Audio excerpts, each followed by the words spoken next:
मित्रों नमस्कार, मैं विनय एक बार फिर से आपके साथ टेस्ट की बात। आज हम अपने किडनी फंक्शन टेस्ट को ही आगे बढ़ाएंगे, जिसमें से एक टेस्ट है फॉस्फोरस।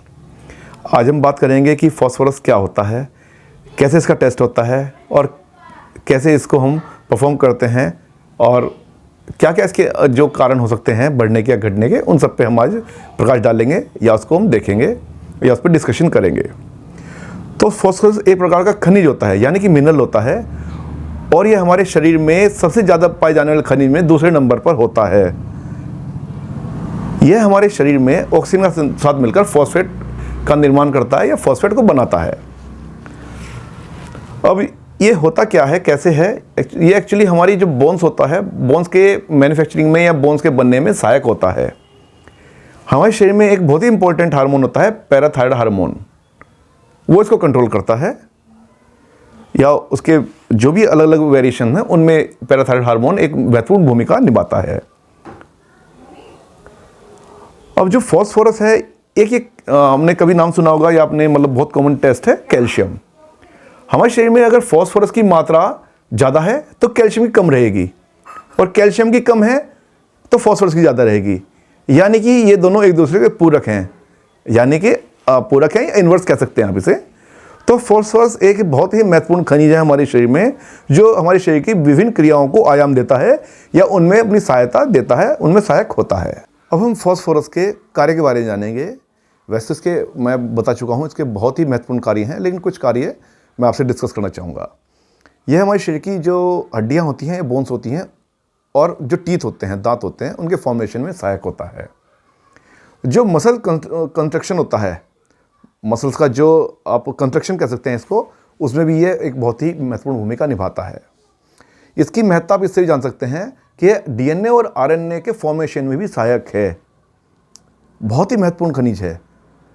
और जो आरबीसी होता है, आरबीसी में भी अपना आरबीसी की फंक्शनिंग में भी ये अपना बहुत ही महत्वपूर्ण रोल निभाता है।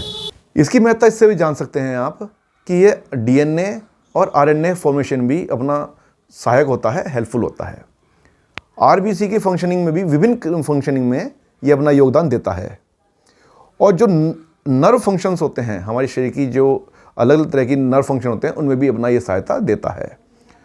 तो जो मैं आपसे भी सब जिक्र किया, आप देख सकते हैं कि फॉस्फोरस कितना इंपॉर्टेंट एक टेस्ट है या एक खनिज है या मिनरल है, जो हमारे शरीर में आवश्यक है और होता है। अब हम बात करेंगे इसके सैंपल की। सैंपल कैसे लिया जाता है और कब लिया जा सकता है?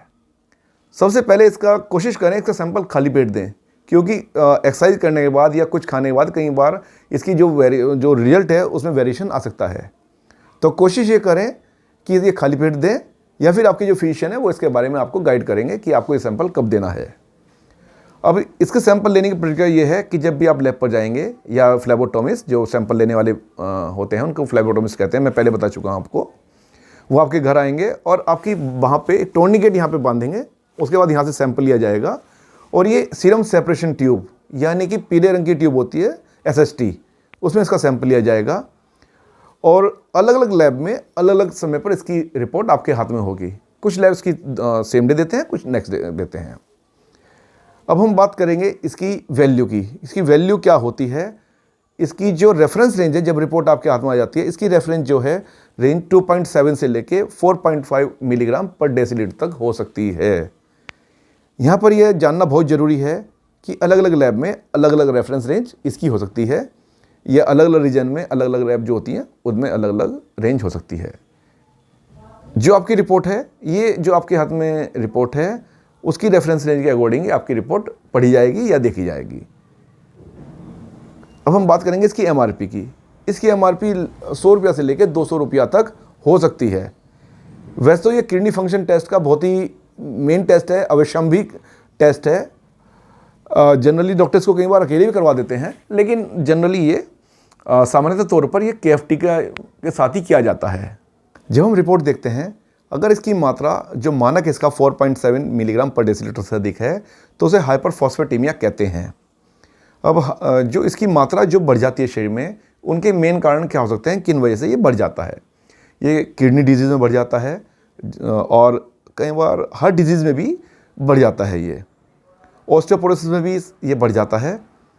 हाइपर पैराथायराइडिज्म होता है, जो मैंने बताया जैसे पीटीएच होता है जो उसको कंट्रोल करता है, वह भी अगर डिस्टर्ब होता है उसमें भी फॉस्फोरस की मात्रा शरीर में बढ़ जाती है।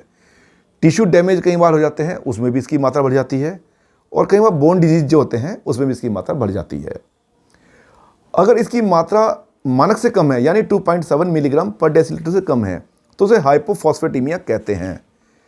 अब इसमें हम जानेंगे कि किस वजह से ये हो सकता है। सबसे पहला कारण हो सकता है मॉल न्यूट्रिशन। ये बहुत ही महत्वपूर्ण कारक है। आप ये देखेंगे कि सभी वीडियो में मॉल न्यूट्रिशन आ रहा है, तो इसका कुपोषण का ध्यान रखना बहुत ज़रूरी है। तो मॉल न्यूट्रिशन एक मेजर कारण हो सकता है। Dialysis is a major concern, कि इसकी मात्रा इसकी मानक से कम हो, या शुगर भी, जो डायबिटिक पेशेंट होते हैं उनमें भी कई बार फॉस्फोरस की मात्रा कम हो जाती है। तो इस प्रकार हमने ये देखा कि किन किन कारणों से ये बढ़ सकता है, यानी कि हाइपरफॉस्फेटेमिया हो सकता है, और किन कारणों से कम हो सकता है, यानी कि हाइपोफॉस्फेटेमिया हो सकता है। वैसे तो जो आपके फिजिशियंस हैं वो आपको बेटर वे बताएंगे कि किन किन चीज़ से ये बढ़ सकता है। कोई मेडिकेशन है, या जो डाइटरी सप्लीमेंट है, या फूड सप्लीमेंट्स हैं, किन किन क्या क्या लेने से आपका फॉस्फोरस की मात्रा अगर कम है तो बढ़ सकती है। सोयाबीन एक मेजर फूड सप्लीमेंट है जिससे आपका फॉस्फोरस की मात्रा बढ़ सकती है। अगर हम बात करें तो 100 ग्राम सोयाबीन में कम से कम 704 मिलीग्राम फॉस्फोरस होता है। बहुत अच्छी क्वांटिटी में इसमें सोयाबीन पाया जाता है। हम बात करें हरी मटर की या ग्रीन पीज़ की, ग्रीन पीज़ लगभग 100 ग्राम ग्रीन पीज़ में 108 ग्राम यानी 108 ग्राम फॉस्फोरस होता है। हम बात करेंगे तिल की, बात करेंगे तिल में बहुत अच्छी मात्रा में होता है। हम बात करेंगे इसकी ऑलिव ऑयल की, बात करेंगे ऑलिव ऑयल में बहुत अच्छी मात्रा में होता है। हम बात करेंगे बादाम की, बादाम में फॉस्फोरस बहुत अच्छी मात्रा में होता है। हम बात करेंगे अलसी के बीज की। अलसी तो ये कहते हैं कि बहुत ही अच्छी वस्तु है, बहुत ही अच्छी सप्लीमेंट है, फूड प्रोडक्ट है, जो कई बीमारियों में काम करता है, लेकिन फॉस्फोरस में भी उसका बहुत महत्वपूर्ण रोल होता है। तो इस एक ओट्स होता है, ओट्स भी अगर आप ले रहे हैं, ओट्स भी फॉस्फोरस को बहुत तेज़ी से बढ़ाता है। तो इस तरह की कुछ चीज़ें हैं, कुछ वस्तुएं हैं जो आप अपनी दैनिक जीवन में अगर यूज़ करते हैं तो उम्मीद है फॉस्फोरस की मात्रा आपके शरीर में कम नहीं होगी। लेकिन यहाँ पे एक बार फिर से ऐड करना चाहूँगा, जैसे पहले कह चुका हूँ, ये आपके डॉक्टर डिसाइड करेंगे कि ये इसकी मात्रा क्या है और क्या आपको लेना है। फूड सप्लीमेंट में हो सकता है या वो मेडिकेशन में हो सकता है। और यहाँ पर लास्ट में एक चीज़ ऐड करना चाहूँगा, जो एनुअल हेल्थ चेकअप होते हैं उसी में किडनी एक बहुत ही महत्वपूर्ण टेस्ट होता है, जिसी का पार्ट हम बात कर रहे हैं फॉस्फोरस की। तो अपना लगातार चेक करवाते रहें, ध्यान रखें, क्योंकि अगर आप समय से पहले अपना चेक करवाते हैं तो ये आपकी आने वाली कई बीमारी से आपको बचा सकता है। बहुत बहुत धन्यवाद। स्वस्थ रहें। धन्यवाद।